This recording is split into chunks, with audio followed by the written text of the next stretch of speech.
Hey guys, it's Renee. Welcome to this phone case DIY. So for this one, we're going to be needing a clear phone case. I tend to work with the same one. I just remove the paint once I'm done with the design. But this one is a silicone one. We need some white acrylic paint and a brush. So the first thing that I'm going to be doing is painting my phone case, the whole thing in white. And I'm just going to give this whole thing a few coats. Because it's white, it's going to be taking 3 to 4 coats to have like the opacity that we want. This is how I'm going to let the whole thing dry. Once it's dry and set, we're going to be needing a few color acrylic paints, and I'm going for kind of like the colors of rainbow here. Then I'm going to be taking a few bobby pins, and I'm just going to be opening them like so, and each bobby pin is going to give you like 2 dotting tools. These are going to be my dotting tools. I do have a proper dotting tool using bobby pins. It's on my channel already if you want to check it out. The blue that I have, it's a bit too dark for what I'm going for. I'm going to be mixing my blue with some white acrylic paint to just make a lighter blue out of those 2 colors. I'm just going to mix the whole thing. Once I'm done with the blue and the shade that I want, I'm just going to start the fan. And first I'm going to be working with the yellow. I think that's focusing more on like the bottom part of my cell phone case, because at the top part is going to have like the words, but I'm just going to be adding a lot of dots, yellow dots. Once I'm done with the yellow, I'm going to be moving on to the orange one. I'm just going to be focusing on like filling the areas, which is a lot at this point because it's almost empty. And then with the red one, it's going to be pretty much the same. And then I'm going to be working with the green one, doing pretty much the same, adding dots everywhere where I feel like it needs some green in there. Then blue, purple, and pink. So that's it for like the first round. For the second round, I'm going to be doing exactly the same thing, going through all the colors and just adding dots here and there just to make this fuller. I'm just going to be doing the same thing for this third round. This is just to fill the spaces, just to make this extra full. And just remember to let your first dots dry before you add the second ones, and then let your second round of dots dry before you add the third and final one.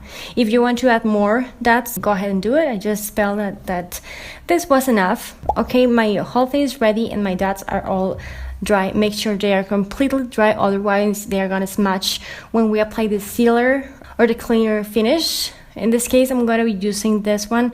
This is from a local brand, and I'm just going to be using a brush. Sometimes, and I get this question asked a lot, what do you use for a top coat? Sometimes I use this one, and sometimes I use a spray finish that is clear, and I'm going to be adding 1 coat all throughout my cell phone case. Once I'm done, I'm just going to let it dry in this position, which is over 4 bottles of paint.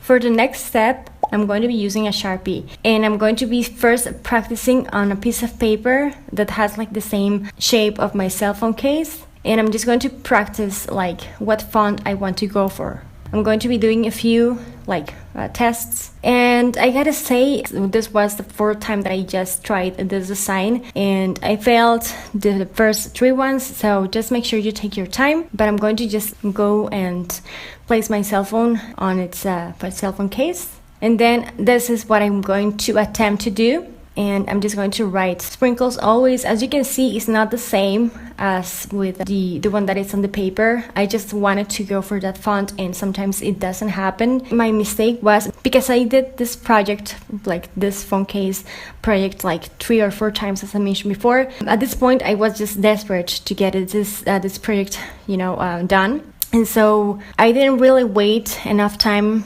from when I applied my clear sealer to where I was writing this one. I think the surface was a bit tacky or sticky, and this is why, well, my Sharpie wasn't as fluent as I would like it to be. So tip from me to you, to avoid this kind of mistakes, just wait up to 24 hours if you can to just write this thing. Otherwise, it's going to be a bit tacky. Wait until it's dry and the surface that you touch it and it's not sticky or tacky.